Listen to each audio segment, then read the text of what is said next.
Mystery Theater presents...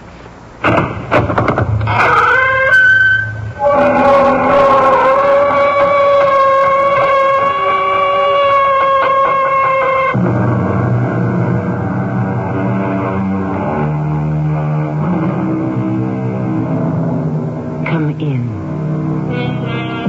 Welcome. I'm Tammy Grimes. Project yourself many hundreds of years into the future. Earth has been invaded by creatures from a land lost thousands of years ago, Atlantis. Not exactly lost or disappeared, but we Earth people simply lost track of Atlantis. The Atlanteans have reappeared and are trying to rule Earth. Our story takes place in one small part of the United States, but we like to think it could have happened anywhere. Mother, everyone in town has agreed. We have got to get rid of Mr. Gorgon. Permanently. How can you? Atlanteans don't die like we do. We have to try everything, anything. There's got to be a way to kill them. In all my born days, I never dreamed I'd actually be wanting to murder somebody. It's the only way, Mother. Otherwise, our whole town will die.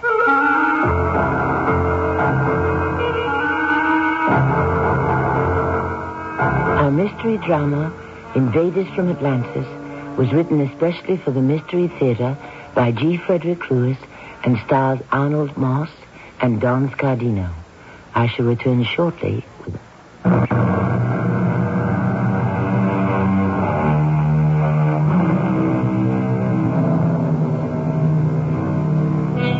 Even though it is the year 2300, Parsons Corner hasn't changed that much in 300 years.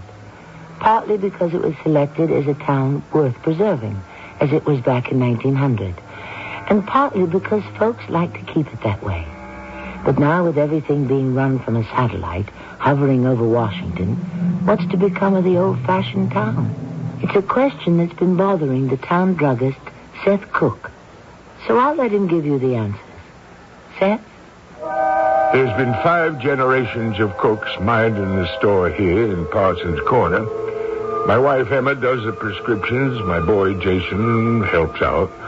Thank the Lord he was too young to be called up when the invaders come. But he was old enough to be angry when they sent Mr. Gorgon to our town to run it. Oh, but I'm getting ahead of myself. What happened was this. Emma, is that you? Yes, it's me, Seth. I brought you today's paper. Well, it's hardly worth reading if you want real news. Oh, you better read page 1. It tells us what we have to do. I was just sitting here thinking about freedom, Emma. You needn't shush me. They haven't taken over Parsons Corner yet. Oh, yes, they have. I saw Catherine this morning. Orders from that Central Committee on the satellite. But they closed the school where she teaches. Going to revise all the subjects. Oh, she must be boiling. Catherine's a good girl. Well, I hope she and Jason can get married soon. Any word about their license? Oh, it hasn't been cleared by the invaders yet. I understand there's a long waiting list. You heard what Jason said last night? No, he must have said it when I went out for a walk. It's not only marriage applications. He said sooner or later they're going to take over everything. Oh, that's Jason. Hi, Dad. No customers? Hello, Mother. Business isn't anymore, you know that. This time of year when you were a little boy, why, I remember we'd make big money. But not anymore. I came straight here from town hall. Dad, we're in for it. Like everyone else, they're sending someone to our town. You sure? Mayor Randall showed me a codegram. What do they want with Parsons Corner? We're a dot on the map. I've been expecting it. Now that they've got the big cities like Washington and New York and Chicago and San Francisco, they're turning to us small fry. They want everybody obeying and praying to them. Well, everybody won't. We won't. Not in this town. Catherine and I were talking about it. Let them just try. You think people in this town are braver than anybody else, They're awful independent, Seth. If anyone reared up on their haunches, Emma, they'd be struck down just like our army was. Dad, we never got a chance to fight off the invaders. There wasn't any warning, no intelligence reports. I know. I've studied history. They launched the first strike from Galaxy headquarters, and that was it. And we caved in, Jason. You were a baby. We just caved in. Could we do anything else? There was nothing left for the president to do but surrender.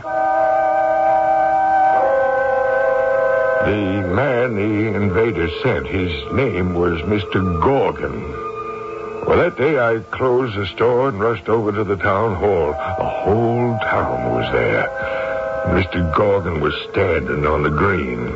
His clothes were a little different, made out of some synthetic, galactic material. He was hammering something on the bulletin board. May I ask, sir, what you're doing? I am nailing up requirements. Duties of inhabitants of Parsons Corner for all to see.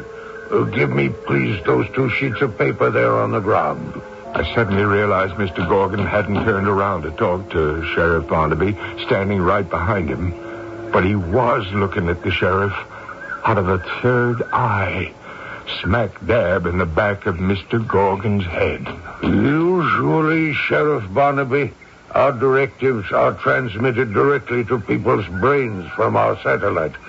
But here I am instructed to use paper, hammer, and nails. What are we supposed to do with those? Read and obey. And who are you, sir? I am Mr. Gorgon. You are Sheriff Barnaby. This town of Parsons Corner is my responsibility. I will not need your services or that of Mayor Randall. The whole town was standing around and staring. Sheriff Barnaby wasn't a bit fazed by that third eye in the back of Mr. Gorgon's head. He looked right into it and he said, I'd like to ask you by what authority you are taking control of our town. I am the duly elected sheriff here. By what authority? Do you have some identification? Only this. Let me show it to you. What is that? A flute? Not quite. Mr. Gorgon had pointed a small silver-like tube at the sheriff, and poof, old Barnaby just disappeared. Word spread fast, and no one questioned Mr. Gorgon's authority after that.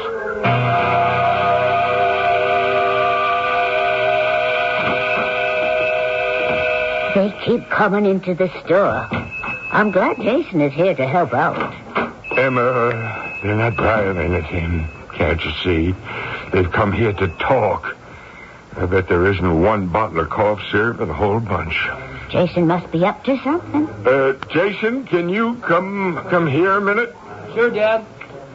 What is it? Hey, Jason, you got any vanilla ice cream? Sorry, pal. We're all out. I'll take strawberry. Haven't any of that either. Dad, we're running low on everything. Don't shout it around. If people get to find out everything's in short supply, there'll be a panic. Mr. Gorgon has cut our supplies of medicines, cosmetics, ice cream, everything. Jack Terry told me that his milk and meat deliveries were getting fewer and further between. Hey, Jason, when are we getting started? Jason, did you call a town meeting here in the store? You guessed it, Dad. Folks, let's make it quiet so a few of us can talk one at a time. I don't have to tell you that there's been a big change in our town. There's nothing to panic about because I think we can deal with it.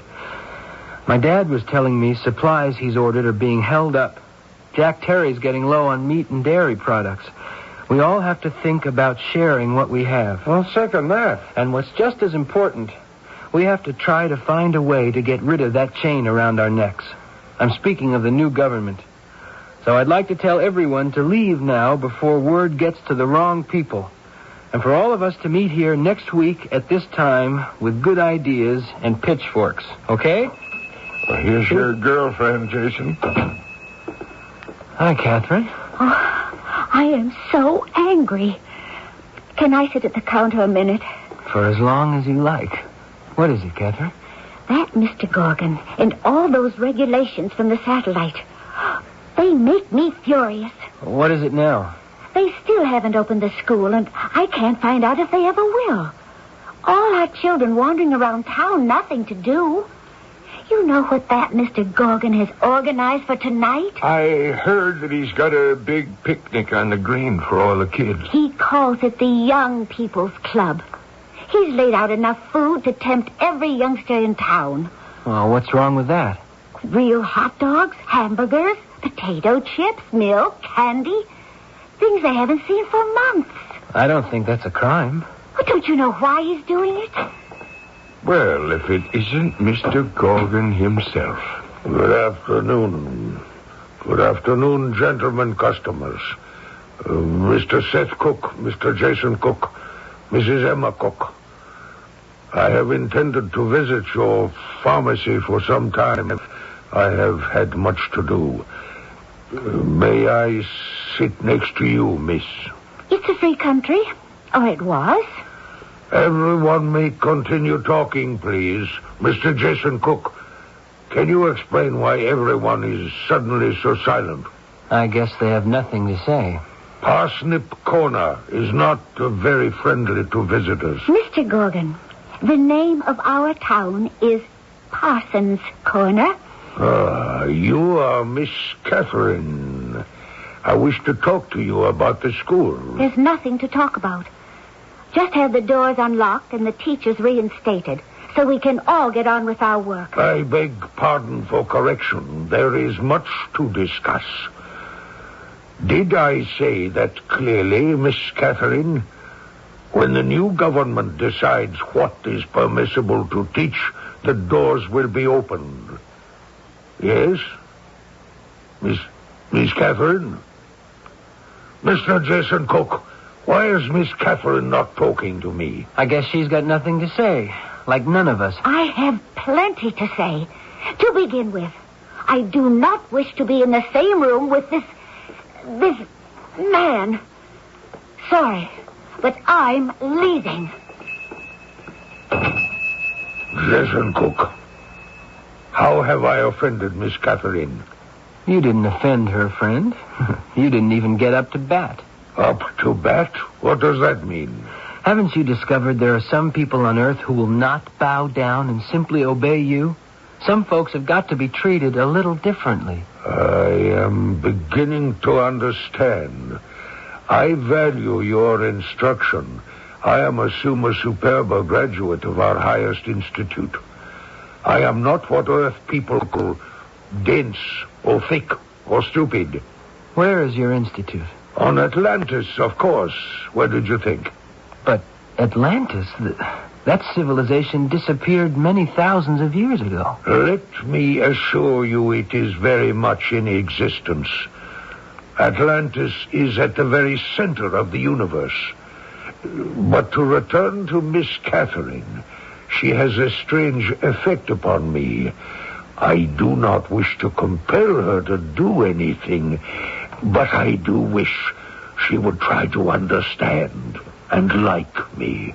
I'll be darned. What does that mean? We know so little about you, the Atlanteans.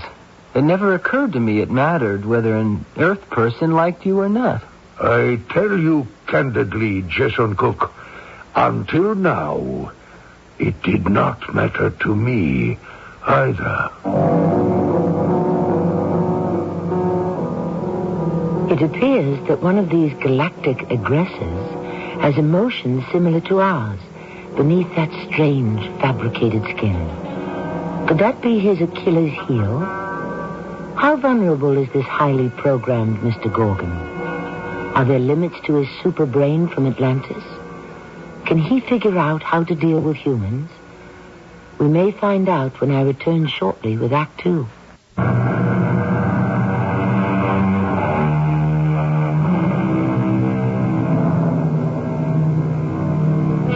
A number of stars, the moon, the sun, as well as man-inhabited satellites, are now, in this year 2300, under the control of the invaders.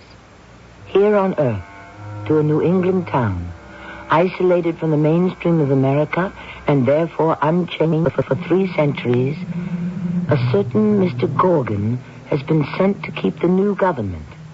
He looks somewhat like a man, except for a third eye in the back of his head.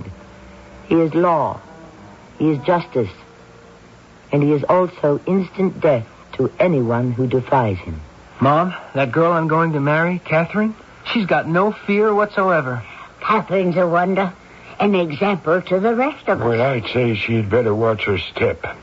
Talk to her, Jason. Tell her to go easy. Dad, she won't listen to me. I heard Gorgon's taken with her. Yeah, but that'll wear off. He's not a human, so we can't expect him to have the same feelings about her that you would. Get his dander up and poof, where's Catherine? Gone like Sheriff Barnaby. I hadn't thought of it that way. You're right. Why antagonize him? He's a puppet of their system. He's programmed. I'll go, Dad. It's Catherine. Hello, Jason. Who were you expecting? I was expecting the girl I'm going to marry. Sit down, Catherine. Might as well come right out with it. I wasn't too happy about the way you spoke up to Mr. Gorgon in the store. I can't stand creeps, especially creeps from outer space. You've got to be more diplomatic, child, for everybody's good. How important is it to you that the school is opened and classes begin? The most important thing in the world. Right. And what would you do to win over Mr. Gorgon so he'd permit it? Anything. Practically anything. Well, you won't get anywhere by acting the way you did. Cathy, these are dangerous times for us. Not only in this town, but everywhere. The invaders want it all their way, but they're smart enough to realize that if they blow the whistle on everyone, millions of us might disappear. So they keep us in line by making examples, like Gorgon did with poor Sheriff Barnaby. Vaporized him. I was standing right next to him. It was awful. He just pointed that tube at him, and I'll never forget it. Cathy, we have to use our ingenuity to get around creatures like Gorgon by being smart and not stubborn. What can I do? Well, for starters, don't make him angry at us. I have an idea. Gorgon is really keen on you, Catherine. If you're nice to him, maybe he'll get the school opened, and maybe he'll close that third eye and leave us alone. You don't know what you're asking. I should be nice to that ugly brute. There are degrees, child. If he wants to talk to you, why shouldn't you talk to him? Just talk. Sweetheart, be civil to him. Who knows? As I say, he might just get up and go and leave us alone.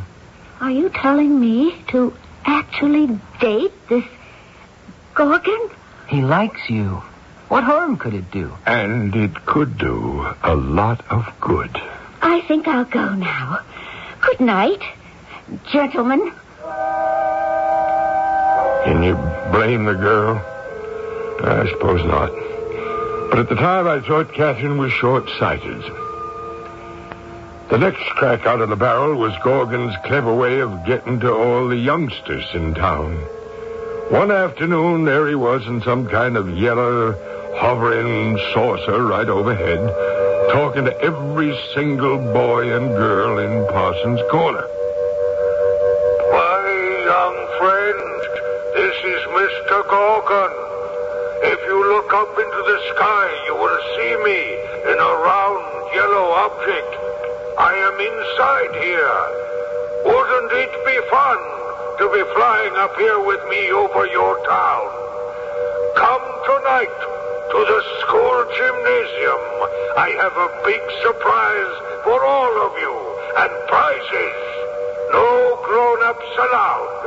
I will be there, and we will have great fun.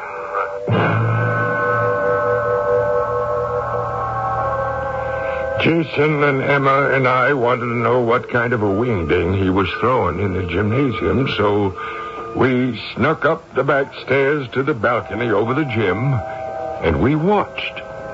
Kids, I have met some of you. I want us all to be friends. Probably you have heard about the Invaders. A new government and the best for everyone. I know some of your parents and other grown-ups say differently, but we know grown-ups can be wrong, don't we? This palaver went on for 5 minutes or so, and then all of a sudden, the real purpose of getting all the youngsters together come out. And you can help us make sure everyone believes in the Invaders. If you ever hear any grown-up, an older friend, even a brother or a mother or a father, who says in your own home he doesn't think Mr. Gorgon is doing the right thing, you come to see me privately. If you do, the boy or girl tells me will be rewarded. Every boy or girl who gives such information will receive a 2-seater hovercraft, just like the one you saw me fly in this afternoon. Pandemonium.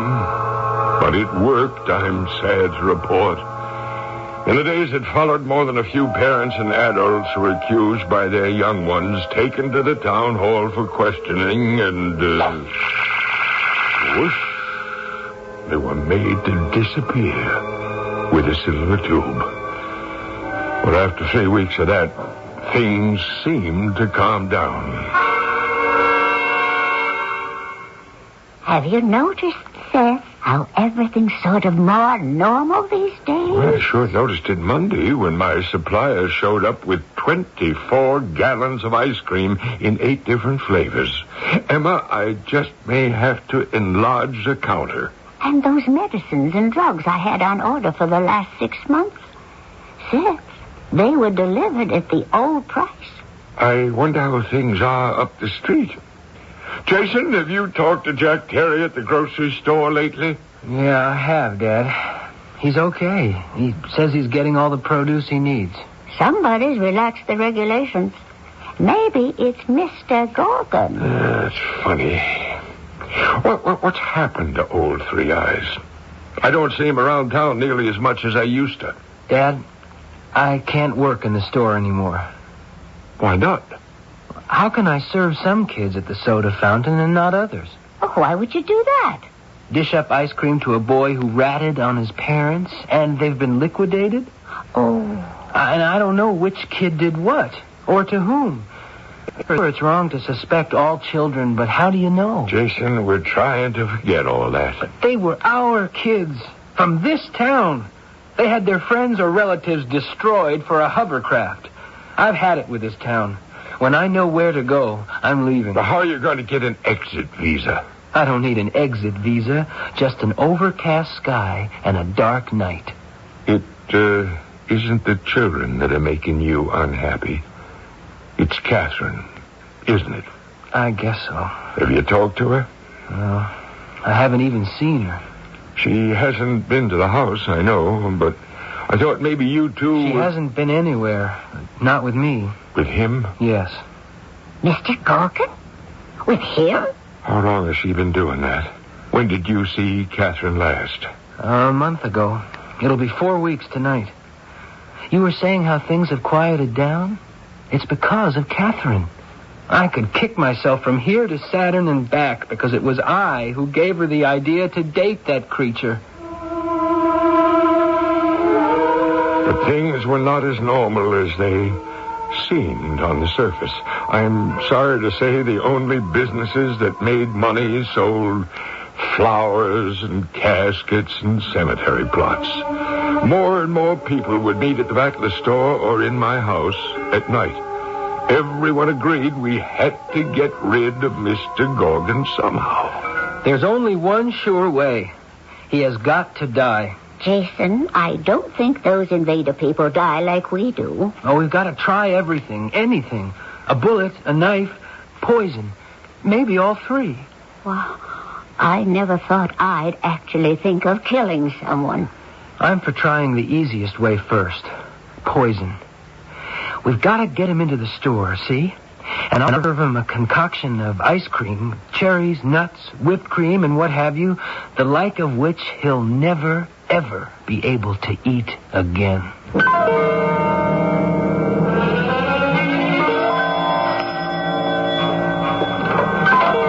Mayor Randall, I was just going to turn out the porch light. Now, come on in.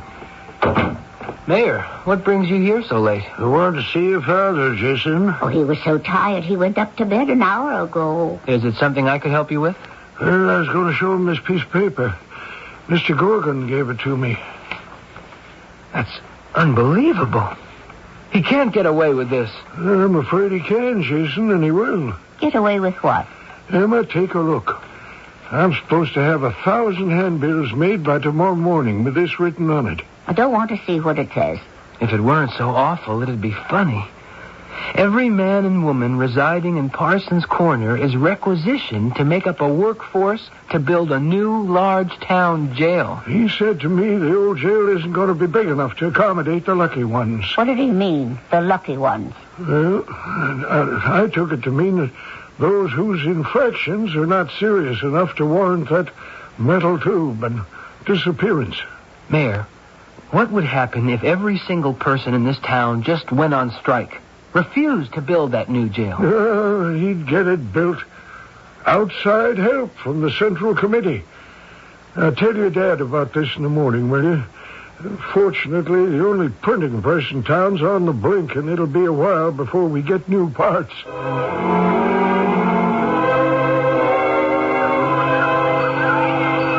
All right, everybody. Back to your classes. Come on, Jimmy. Put that football back in the locker. Go on, everybody. Run inside. Hello, Catherine. Oh, Jason. What brings you to our playground? I see they opened up your school again. Oh, just for the little ones. They haven't got a curriculum for the older children yet. My father and mother were asking about you. Oh? Are they pleased with the way things are easing up? Oh, yeah. A lot of people are pleased. The ones who aren't in jail or dead. You've been busy? Oh, pretty much. I've been learning a lot about the invaders. What planet they came from, their beliefs. Who's your teacher? Mr. Gorgon. How nice for you. Jason, I know what I'm doing. I hope so. So, you're learning about the master space race. And what are you teaching Gorgon in return? Anything about those old-fashioned, outmoded beliefs of Tom Jefferson or Abe Lincoln? He's interested in our history. He wants to know everything, right up to the present. Has a real taste for America, has he? That's true. Wants to know what we like and what we dislike. You ought to bring him into the store, Catherine. I don't think he's been there since that first time. No, he hasn't. I bet he's never tasted a good old American hot fudge sundae. Or one of my special 3-flavored delights. Why don't you bring him around sometime? Oh, you wouldn't mind? Why should I mind? We know what's at the back of Jason's mind. We don't know where he's hidden the poison or how he plans to submerge its distinctive cyanide almond flavor. But we'll find out. It takes a lot of nerve when your intended victim has an eye in the back of his head. I shall return shortly with Act 3.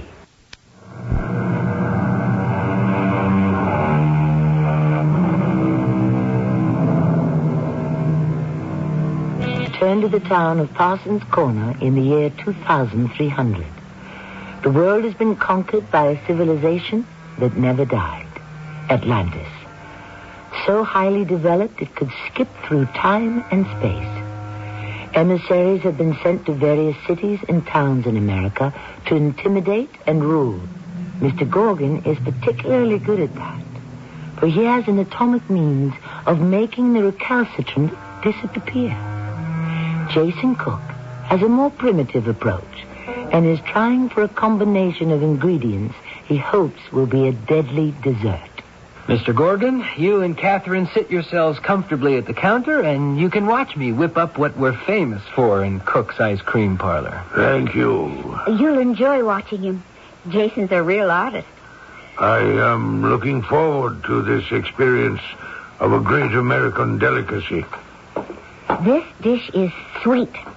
It has many flavors, and it is cold. Cold? Ah, it's very cold. The colder, the better. What Jason is doing now is slicing the banana, chopping the walnuts. All the essential ingredients of his Galaxy Special. Ah, yes, special.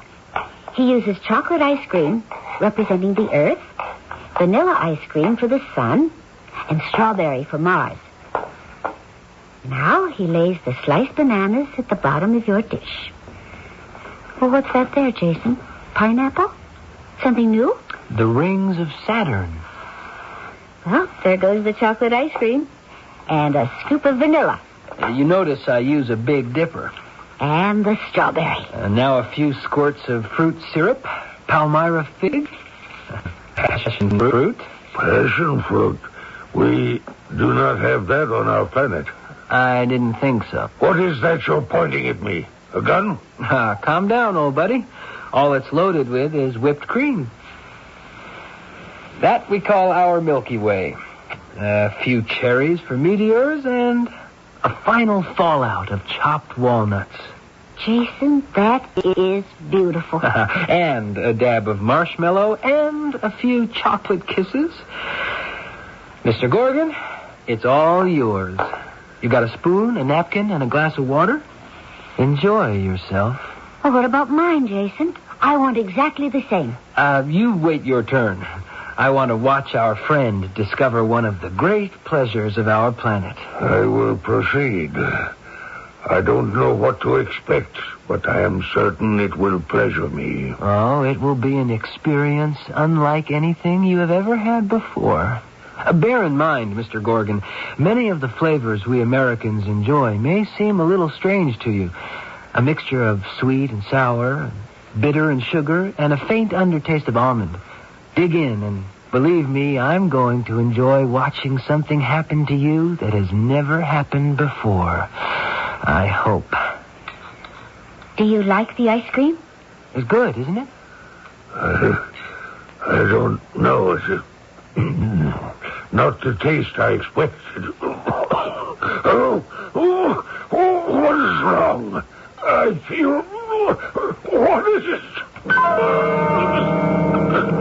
Mr. Gorgon, I was told later, had swallowed a few sizable mouthfuls of Jason's specialty. He got down from his stool, his hand to his throat, and he stood up, holding on to the counter. The third eye in the back of his head started blinking very fast. Mr. Gorgon, what's the matter? Oh, foolish, childish, stupid. What did you think you were doing to me? Are you all right? Would you like me to get you a doctor? Your human doctors are no help. You have made me very angry, Jason Cook.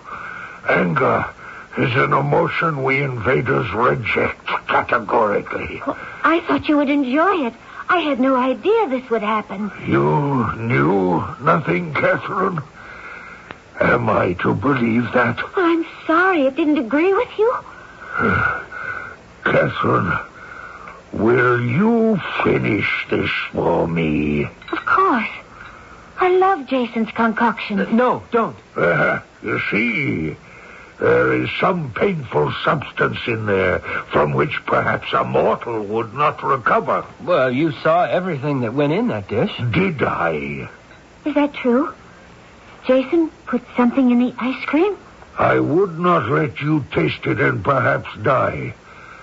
I wish you to remain alive, Catherine. You're out of your head, Gorgon. Only humans are out of their heads.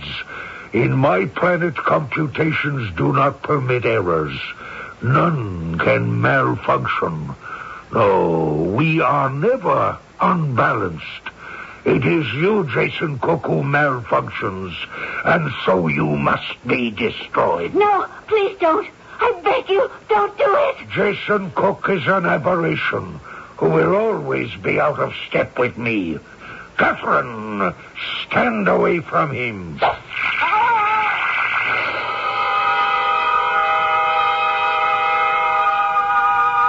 Gorgon pointed his laser tube at Jason, and my son just disappeared. I didn't feel right for a long time after that, and Emma, well, I won't go into that. After Jason had gone, we never saw Catherine again, until one day we learned why. I have an announcement to make to the people of Parsons Corner. As before, when you heard a voice coming at you from the sky, you looked up, and sure enough, there was Mr. Gorgon's hovercraft spinning over the village green. I am getting married this coming Saturday to Catherine, your favorite school teacher. To celebrate our union, the village green will be filled with food and music. All free. Come one, come all. Nobody came. Not a soul. The ceremony was at noon, and the whole town stayed home. The married couple, Catherine, who we loved as a daughter, and the creature with 3 eyes who had terrorized the town, they come out of the town hall with the mayor behind them. The streets in the village green remained empty, so they got into the yellow hovercraft and took off, making one low pass over the town. As an added inducement to brighten this already happy day, we now release all those who have been imprisoned. They are made free. The jail doors swung wide. Those who had been put there silently went home. There was no celebrating. Everyone was too frightened of Mr. Gorgon and his ultimate powers.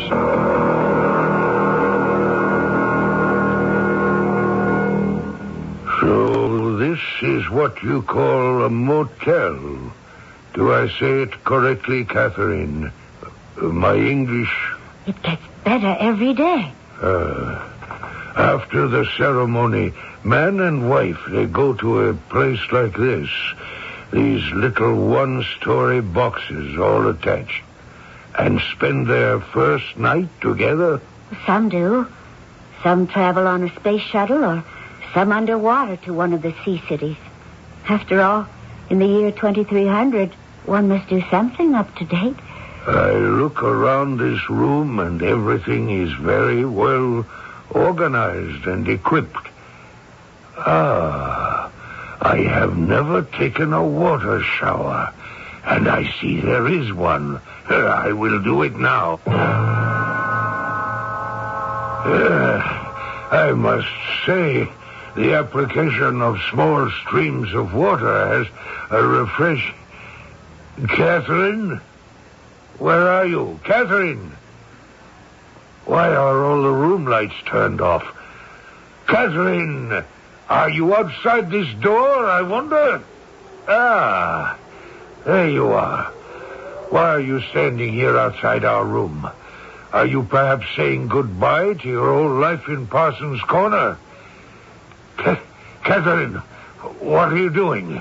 Giving you a taste of your own terror. Don't point at. You'll invalidate me. Don't move. Goodbye, Mr. Gorgon.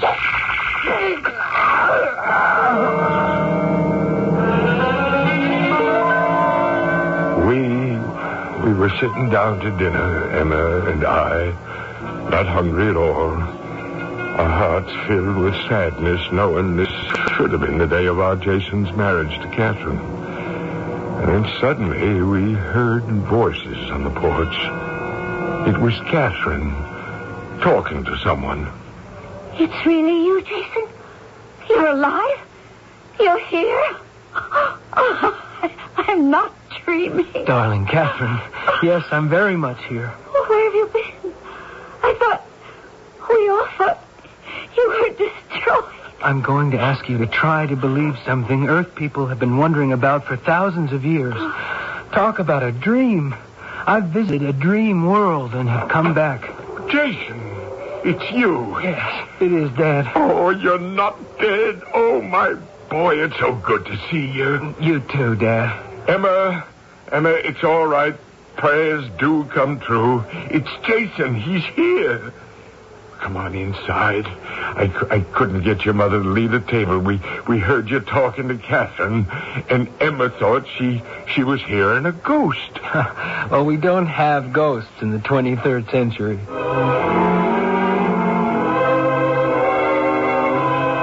Where to begin? That's the problem. Oh, Jason, why don't you start when Mr. Gorgon pointed his destruct tube at you? I didn't feel anything at all, but I found myself transported to Atlantis. Yes, the real, actual Atlantis, Mr. Gorgon's own civilization. Where is that? On another planet? Dad, I have no idea where it is, in space or time. I know Atlanteans have the power to move backwards or forwards in time as we know it, but that's all I know. What did you see? I was suddenly standing in a large hall in front of 3 judges. An interesting thing about that place. Not only does time telescope, but so does knowledge. I didn't have to be told anything. I just knew. You knew what?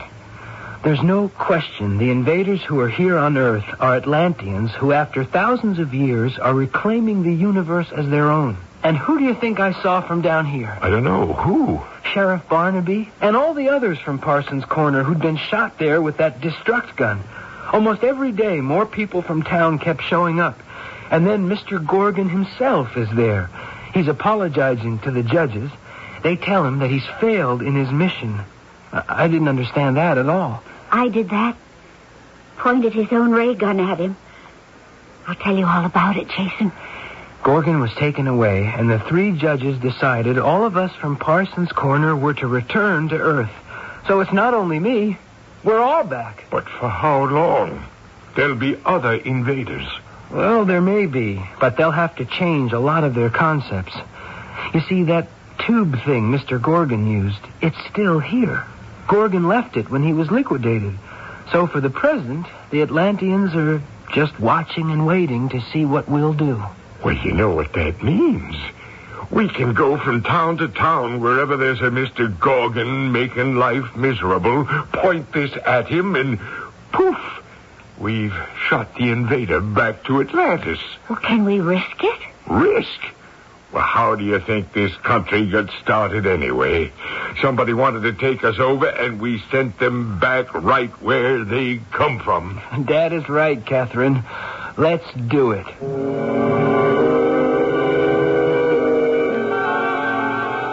This much is history. In the year 2300, Parsons Corner spread the word from town to town and state to state how to deal with the invaders. In the old days, pioneers built stockades to keep the bad out and the good in. We all may have to do that again. Build a stockade of true beliefs against those who would destroy us. I shall return shortly.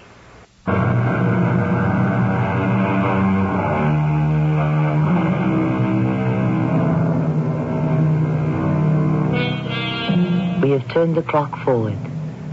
Now let us turn it back to 1775 and hear from a man who knew a lot about those who would rob you of freedom.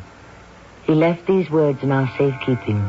He said, "I know not what course others may take, but give me liberty or give me death." Thank you for the warning, Mr. Patrick Henry. Our cast included Arnold Moss, Don Scardino, Evie Juster, and Court Benson. The entire production was under the direction of Himan Brown. Radio Mystery Theater was sponsored in part by Raven House Paperback Mysteries. This is Tammy Grimes inviting you to return to our Mystery Theater for another adventure in the macabre. Until next time, pleasant dreams. Were they dreamers or were they killers? Find out tomorrow night at 10:07 p.m. on the CBS Radio Mystery Theater on 1230 WCOL. Your Life is on 1230 WCOL Columbus, 66 degrees downtown, at the tone, 11 o'clock. CBS News, the latest Falklands fighting triggers high-level talks in Washington. I'm David Jackson reporting on the CBS Radio Network. Secretary of State Haig met for 3 hours this evening at the State Department with Britain's ambassador to Washington, Nicholas Henderson. The British diplomat, grim-faced, emerged with no comment for waiting reporters. Haig rushed back to Washington for the meeting just before he was due to take off for an appearance tonight in New York. That appearance canceled. The event that likely sparked the hastily called session, the sinking today of the British destroyer Sheffield. It took a direct hit from an Argentine air-to-sea missile fired at a range of 20 miles. Britain says at least 30 seamen are missing. The act was apparent retaliation for Britain's sinking of the Argentine cruiser Belgrano, and it brought the battles home to some residents of London. I think we'd hoped that it wouldn't be a reality, but I think, unfortunately, it's part of war, and we're making our own stand, and this is the only way we can do it. But I think it's terrible that this has happened now. I think we thought we were on the